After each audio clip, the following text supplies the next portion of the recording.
Olá, uma excelente tarde, que sábado gostoso. E eu vou ser sincero, antes de qualquer coisa, muito obrigado. Estava com saudade demais de todos vocês e a gente retorna após esse descanso falando de muitos assuntos a partir de agora. Vamos fazer aquele resumo gostoso, né, sobre as principais notícias do agronegócio. Confira comigo então os destaques do nosso agro de hoje. A poluição do rio Tietê mobiliza cidades da região para debater o impacto sobre a pesca e o turismo, assunto importante. E falando em piscicultura, vamos mostrar que a carne de peixe ganha ainda mais espaço nesta época do ano. Sem contar que é uma delícia, não é verdade? E vamos falar também sobre a produção de algodão, que teria um crescimento ao longo deste ano, mas esse crescimento foi prejudicado por conta da falta de chuva. É um dos assuntos e tem muito mais a partir de agora. E a gente começa aqui o nosso agro falando sobre um assunto muito importante, na verdade necessário, né? Você que acompanha a nossa programação já deve ter visto a mortandade de peixes e outros animais também em rios importantes da nossa região. A gente tem o Tietê, a gente tem o Paraná, a gente tem o Rio Grande e tantos outros. Tem acontecido demais. Notícia recorrente, infelizmente. E a poluição do rio Tietê mobilizou municípios da região para debater o impacto sobre setores como pesca e turismo, por exemplo. A ideia é justamente cobrar do governo do estado medidas mais eficazes no enfrentamento desse problema. Veja só essa reportagem que a gente produziu para você. O encontro realizado no Anfiteatro Alan Grano, em Sales, reuniu autoridades de várias cidades do estado de São Paulo para discutir a situação crítica do rio Tietê. Para saber qual é o problema, de onde que está vindo, se é o saneamento básico ou se não é o saneamento básico. Muitas pessoas falam, é o veneno da cana, não é o veneno da cana. Qual é o problema? Ver qual norte tomarmos e quem são responsáveis por esse fato que está acontecendo. Por causa da contaminação das águas, alguns braços do rio Tietê se transformaram em verdadeiros tapetes esverdeados no interior paulista. A imagem que choca também traz mau odor e impacta setores como o turismo, que em Sales registrou uma queda de 15%. O setor náutico fica praticamente navegável porque a água deixa um mau cheiro terrível. Então a pessoa não vai andar de jet ski com a água verde, a lancha não vai sair para dar o passeio com a família, né? As pessoas não vêm, né, devido a essa qualidade da água. Isso afeta os restaurantes, afeta a rede hoteleira. Então acaba afetando de uma forma geral o turismo como um todo. Empresários como Carlos Nascimento também participaram do evento com o objetivo de expor os prejuízos enfrentados pelo setor de embarcações em Barra Bonita. Nós temos uma embarcação de passageiros que é bastante grande, para 300 passageiros.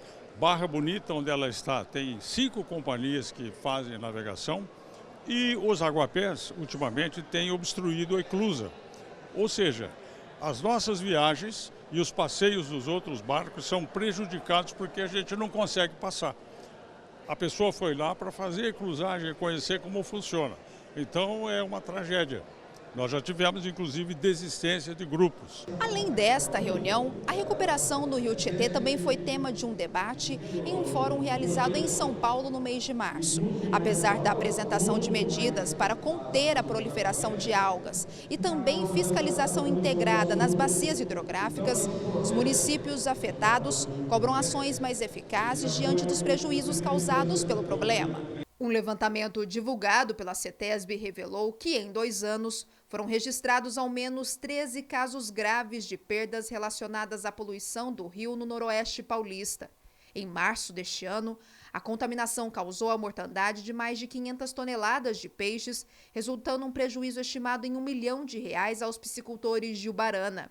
Em Buritama, as mortes de arraias e camarões às margens do rio também preocupou. Um cenário que também foi visto no município de Adolfo. A gente se deparou com uma quantidade muito grande de peixes mortos, principalmente camarão, cerca de 3 toneladas, que a gente teve que ir recolhendo ao longo dos dias, né?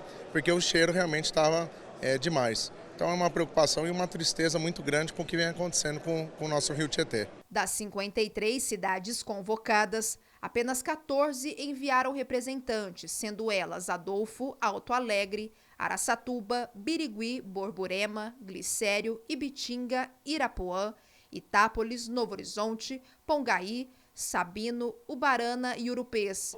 Com as assinaturas recolhidas durante o encontro, a Prefeitura de Sales pretende encaminhar um documento oficial ao governo do estado, reivindicando novas medidas. O consórcio CICESP da nossa região já fez uma agenda com o governador e as secretarias estaduais envolvidas, agenda marcada para o dia 17 de abril, e antecipando para chegar com dados a essa reunião, já começamos semana passada a análise da água nos municípios que fazem parte do consórcio, aonde em especial a situação na parte alta do Tietê está mais agravada. Sales mesmo estará inaugurando nos próximos dias uma obra importantíssima, que é uma estrutura náutica, e eu sei que isso está expandindo pelo estado.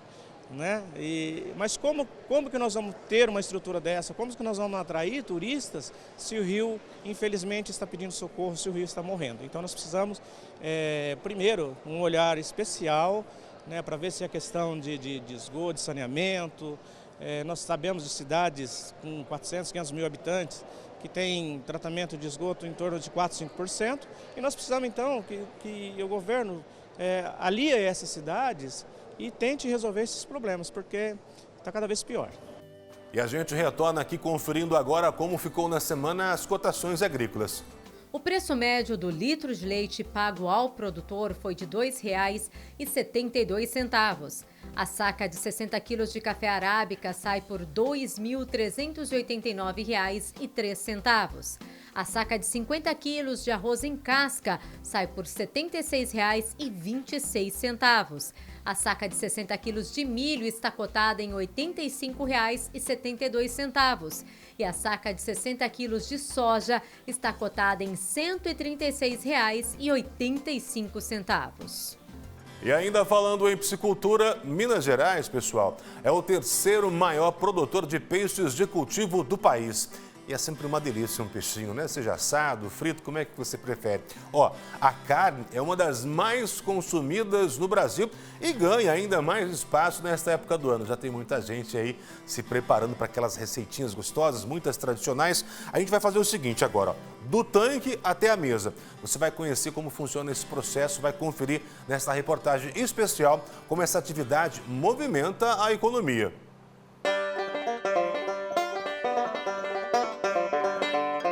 Sabe aquele peixinho frito no final de semana? Aquele bem crocante, suculento. Até chegar no seu prato, ele passou por muita coisa.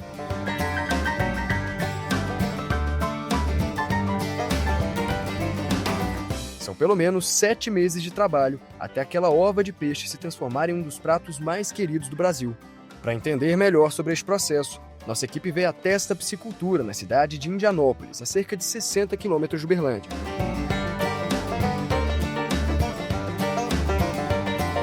Estou no ramo aí há 12 anos, mais um pouquinho, né?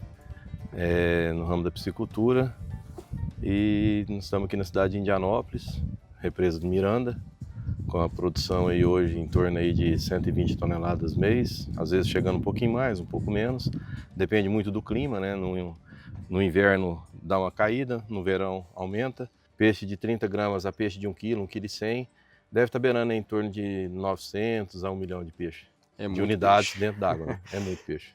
Mas antes de mostrarmos os detalhes do processo de produção da tilápia, que tal conhecermos um pouco melhor este peixe? A tilápia é uma espécie exótica, né? A origem dela é africana, se adaptou bem ao nosso clima tropical. E o potencial de ganho dela, de peso, né, em relação às outras espécies, a precocidade dela faz com que seja, zootecnicamente, né, em termos de produção, é a preferência, a gente brinca que é o nosso frango de granja, né? A precocidade que ela tem. E aliado a isso, o sabor da carne ganhou o gosto, né, do brasileiro. Uma carne altamente palatável, né, ela é saborosa e ela vem ao encontro do que o brasileiro, que a população deseja. Que é justamente o quê? Uma carne que tenha sabor, que não tenha espinho, que é importante, né? Todo mundo associa muito o peixe com espinho. No caso do filé de tilápia, a gente não tem. A única parte do espinho que tem é facilmente removível no processo da obtenção do filé dentro do frigorífico. Então a gente tem aliado uma carne saborosa, sem risco alimentar, né, sem espinho, e com uma característica de uma carne magra e saudável. E claro que uma carne tão saborosa tem que ser muito bem cuidada, o que já pode ser visto desde o início no processo de vacinação. O processo de vacinação do peixe ele é curioso, né? Então, ele é feito como em todas as outras espécies, indivíduo por indivíduo, na maneira injetável. Então, a gente tem algumas soluções ainda que faz uma vacinação que a gente chama massal, né? Que um banho de imersão, mas hoje, majoritariamente, o Brasil e o mundo faz injetável indivíduo por indivíduo. Então, esse peixe ele é sedado, devidamente sedado. A gente tem máquinas hoje que fazem um processo de classificação desse peixe e aí o operador pega uma pistola aplicadora e injeta a vacina um por um no peixe. Hoje a média brasileira aí é de 30 a 40 mil unidades por dia, então existe uma equipe de vacinação somente focada nisso. E aí a qualidade de vacinação influencia na qualidade de proteção e aí o desempenho do plantel como um todo. E algumas doenças acabam sendo mais recorrentes. Pensando nisso, o segmento investe em várias pesquisas com a intenção de prevenir para não ter que remediar. Hoje a gente tem um leque de doenças na piscicultura brasileira, principalmente a lactococose, streptococose e algumas outras doenças bacterianas ali em segunda instância, Edwardsella, Francisella, e uma viral, que é o ISKNV. É um vírus novo que a gente está conhecendo ainda, mas tem acometido bastante a produção brasileira de tilápias. Então é feito todo um trabalho de varredura nos lotes, em todas as propriedades a gente tem um monitoramento a nível nacional, para entender o cenário e depois conseguir aplicar uma solução. Então, depois de toda essa pesquisa baseada em diagnóstico, a gente faz toda a triagem, né, e também colabora e é colaborado por universidades no Brasil. Então a gente identifica, vê as características dessa bactéria, traz para dentro do laboratório, a gente coleta, né, esse material e a partir dessa coleta desse material a gente desenvolve uma vacina específica para essas bactérias. Ou seja, se eu encontrei uma determinada bactéria como o Streptococcus, por exemplo, né, que acomete muito o peixe maior, a gente vai fazer o isolamento dele, vai pedir uma autorização para o Ministério para vacinar aquele lote que está infectado com aquela doença. Ou seja, um trabalho muito mais personalizado e minucioso para a gente atacar realmente aquilo que está acometendo a piscicultura. Então hoje, piscicultura, assim como a avicultura suína, a gente tem que trabalhar com prevenção. Depois que se instalou o problema, né, o medicamento é a única forma, mas não é eficiente e não é benéfico. O bom é a gente trabalhar com prevenção. Depois da vacina, aí começa a fase de engorda. Bom, hoje a gente recebe aí em torno de 60 mil alevinos, né? Alevinos que eu digo que são peixes que chega para a gente em torno de 28 a 32 gramas. Já vem um peixe vacinado contra doenças que pode ter na represa, né, conforme a região. Chega de 10 em 10 dias, às vezes de 15 em 15 dias. Eles vêm, no caso, um caminhão Transfish. A gente coloca cada tanque, hoje, vamos falar num tanque grande, tá? Que nós temos 3 tamanhos de tanque aqui. Num tanque grande com a dimensão aí de 4 por 6, a loja a gente coloca em média de 5 a 5.500 unidades. Esse peixe fica na água durante 5 meses e meio a 6 meses, até a despesca, né? E o trato é feito de 3 a 4 vezes dia, durante esses 5 meses a 6 meses. O peixe chegando em torno aí de 1 kg, 1,1 kg, às vezes até menos, a gente já manda para o frigorífico. E os cuidados continuam durante todo esse processo. Todo tanque a gente tem uma mortalidade, não vamos falar diária não, graças a Deus esse ano não estamos tendo muito isso aí, né? Mas o peixe ele é muito minucioso, eles estão praticamente dentro de um quadrado aí, vamos falar, né? Então se você tratar muito no calor, a temperatura da água muito quente, aí realmente tem uma mortalidade. Por isso que nem agora que está o verão, está bastante quente nesses dias, a água quente. A gente está tratando aí praticamente hoje 2 vezes ao dia, só na parte da manhã, justamente para a hora que entrar o calor quente, eles já tenham feito digestão e não tem perigo de mortalidade. Nesse tanque ficam os peixes mais velhos, que já estão sendo alimentados há cerca de 6 meses. Esses peixes já pesam pelo menos 900 gramas e daqui a pouquinho vão ser despescados, ou seja, retirados da água para comercialização. E essa ração que eu estou dando para eles, ela é toda pensada para que a produção seja o mais eficiente possível. Hoje a gente tem já o sequenciamento, né, dos principais nutrientes que a tilápia precisa, quais aminoácidos que são essenciais e quais que são limitantes de crescimento. Então, dentro de uma fórmula, a gente estuda quais principais nutrientes que a gente vai colocar nessa formulação para o maior desempenho e que esse desempenho se transforme aqui em otimização de alimento, que isso não se transforme em fezes e que, consequentemente, a gente tenha uma otimização do nosso meio ambiente. Ou seja, além da gente ter um ganho econômico do ganho de peso, a gente está eliminando menos nutriente para o rio, o que faz com que, falar em termo ecológico, a gente esteja fazendo um papel de ambiência muito melhor. O ideal é que a tilápia engorde até chegar a 1 quilo. E quanto maior, melhor. Será mesmo? Olha, esse peso, quando a gente vê do ponto de vista econômico, né, para a piscicultura, é quando a gente tem uma maior eficiência de conversão alimentar, ou seja, a quantidade de ração que eu jogo e quanto dessa ração realmente vira carne, né, vira produto. Então, quando se passa ali de 1 quilo, 1,1 kg, a gente começa a ter uma alta demanda energética para produzir o mesmo tanto de carne, ou seja, a eficiência cai. Então, quando a gente pensa em aproveitamento de nutriente, o potencial da tilápia está ali em torno entre 900 e 1 kg. Peixe pro frigorífico hoje, eles preferem peixe de 1 kg para baixo, porque é um peixe que dá um filé razoável, que eu digo assim, um tamanho ideal para as embalagens de 400 gramas, de 800 gramas, de 1 kg. Porque você pegar um peixe muito grande, 2 filé vai dar mais de 1 kg, um exemplo, né? Então fica uma embalagem não muito legal. E então eles preferem peixe menor, e sem falar que o peixe de 1,2 kg, 1,4 kg, 1,5 kg, ele já começa a dar gordura. Essa tilápia aqui já tem mais de 1 quilo. Está prontinha para ser comercializada do jeito que o mercado gosta. Mas quer saber de um fato interessante? Todas essas tilápias que estão aqui dentro e também no tanque, todos são machos. Isso porque o sexo desse animal é induzido em laboratório para atender às preferências do mercado. Como a fêmea ela tem uma tendência, com 300, 400 gramas, ela voltar para a reprodução, ela acaba não tendo o direcionamento da sua energia para o ganho de peso, diferente do macho. Então, enquanto a gente tem fêmeas de 300, 400 gramas no plantel, o macho já está com 1 kg, 1,2 kg. Então, por isso, a preferência na hora da produção, a gente opta pela compra dos animais machos.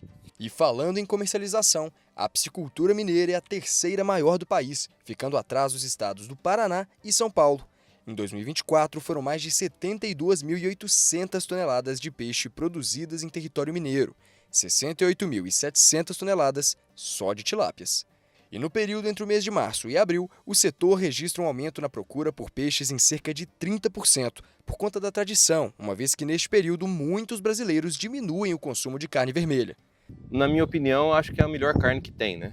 Não vamos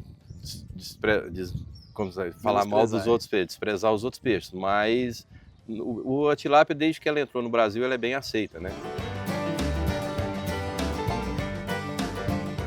E aí, fala a verdade. No seu almoço de domingo ainda cabe uma tilápia, né?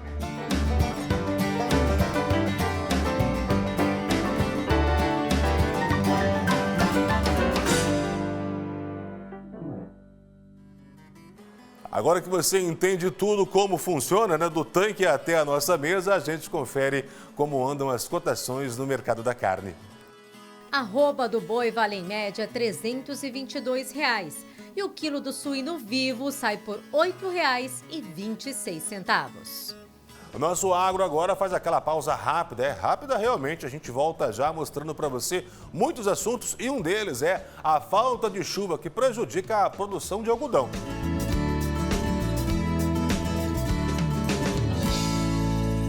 Não falei que era rápido, a gente já está por aqui e retornamos mostrando agora para você como deve ficar o tempo nesta semana. Veja. Sol com muitas nuvens e períodos de céu nublado. Em Rio Preto, as temperaturas devem variar entre 19 e 32 graus. Em Araçatuba, a mínima é de 20 e a máxima é de 29 graus. E em Presidente Prudente, as temperaturas se repetem entre 20 e 29 graus. A gente acabou de conferir o tempo, vamos continuar na pauta e falar agora sobre a seca, né? Que tem afetado demais muitas produções. E você sabia que a seca prejudica nesse momento a produção de algodão? Exatamente, Minas Gerais é o 3º maior produtor do país. E este ano, né, com um crescimento aí de área, para ser preciso, 34%. Eles ampliaram demais. A expectativa era muito boa, era superar a produção do ano passado. Ia caminhando tudo muito bem, mas acontece o seguinte, faltou o essencial, chuva, e isso deve atrapalhar demais, né, a produção. Veja como anda a preocupação por lá.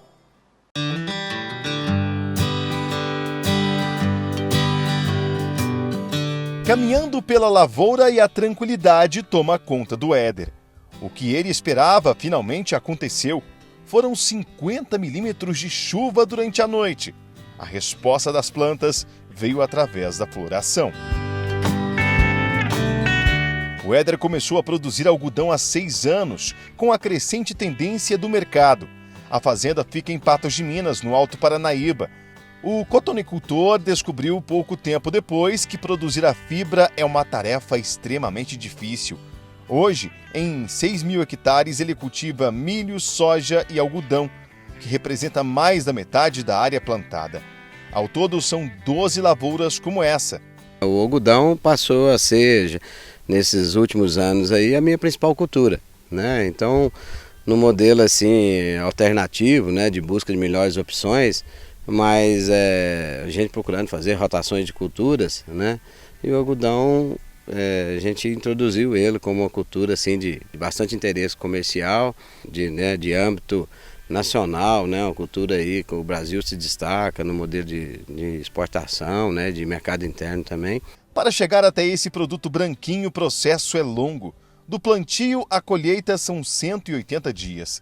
Já a produção da fibra de algodão dura o ano inteiro. Estamos em uma dessas lavouras, fica aqui no distrito de Santana de Patos, a cerca de 45 quilômetros da cidade. Uma área que já está há 100 dias desde que foi plantada. Bonita, verde, está florindo inclusive. Só que essa é uma das realidades muito distantes de outras áreas que foram plantadas, já que em alguns locais já não chove há mais de 40 dias. E mesmo sendo bastante resistente aos períodos mais secos, o algodão precisa da chuva para se desenvolver. Realmente esse ano aí está muito atípico, né? A gente aqui na nossa região, aqui, vamos falar não só na região, mas no estado de Minas aqui, né? Está totalmente fora do padrão, né? De chuva, de falta de chuva nesse período de fevereiro. Nós praticamente passamos todo o mês de fevereiro sem chuvas, né? Até agora, março, né? Voltou a chover aí essa semana passada.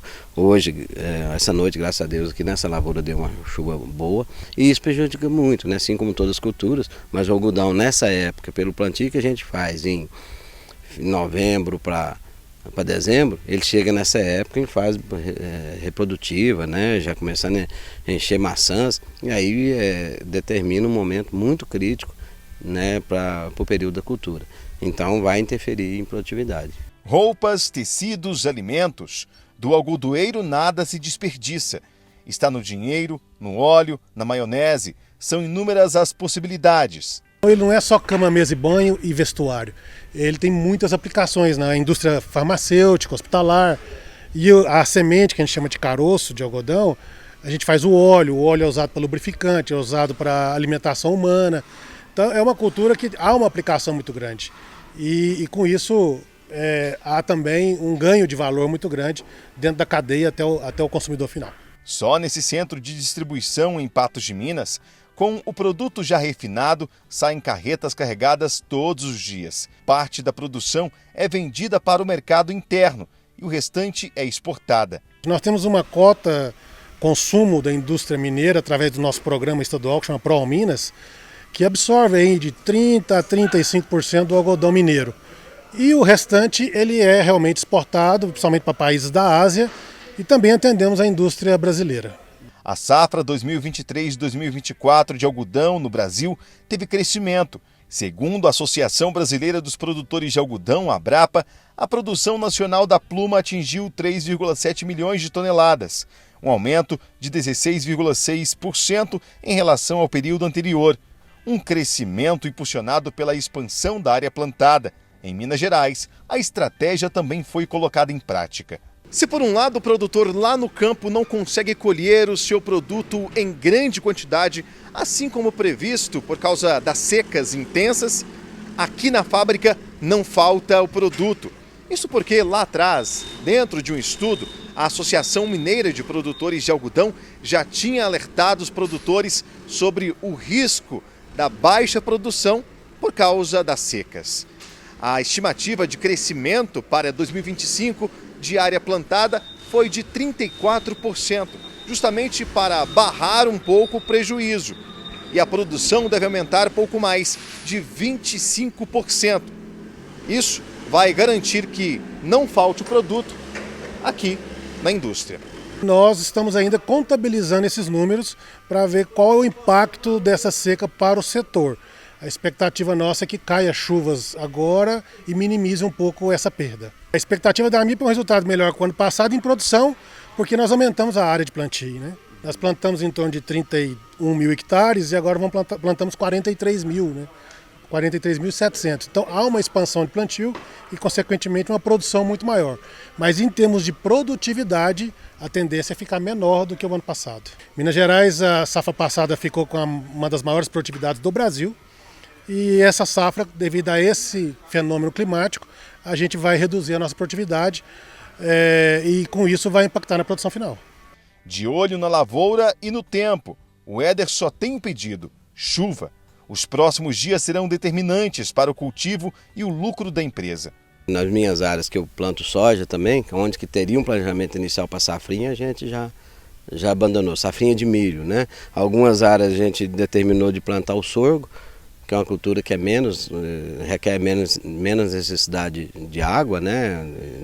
de chuvas, mas mesmo assim, né, nesse contexto que está aqui, até o sorgo vai ficar comprometido.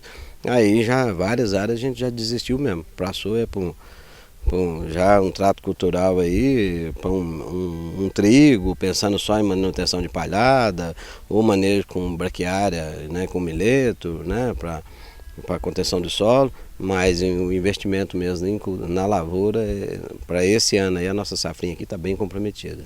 Diante de tanto sufoco, o cotonicultor tem uma certeza: investir em tecnologia e tentar driblar o clima incerto. A cultura é muito tecnológica, né? O produtor, quando ele opta em plantar algodão, colocar o algodão no seu sistema produtivo, o nível, a régua tecnológica sobe. Então ele tem que estar atento aí a todas as tecnologias disponíveis no mercado, né? Principalmente tecnologias vindas dentro da semente, as OGMs, as sementes, as variedades resistentes a nematóides, tolerantes e agora a resistência à seca, que é algo que a gente tem que pensar bastante de agora em diante.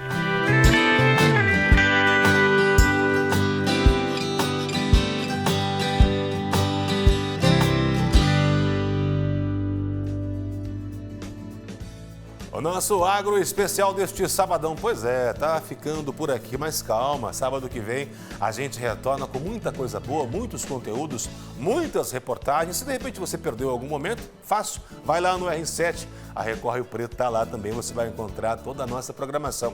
E claro, se você tiver sugestões de reportagens, manda que a gente gosta demais. Olha o zap aparecendo aí, anota, tira foto, favorita, coloca na agenda. O importante é você entrar em contato com a gente, tá bom? Obrigado por essa companhia boa demais, estou feliz em ter retornado. Vem aí mais programação, você fica agora acompanhado com ela. Mara Guiotto e o Record Entrevista. Um restinho de sábado abençoado e um domingo ainda melhor para todos nós, tá bom, Mara? É com você, amiga.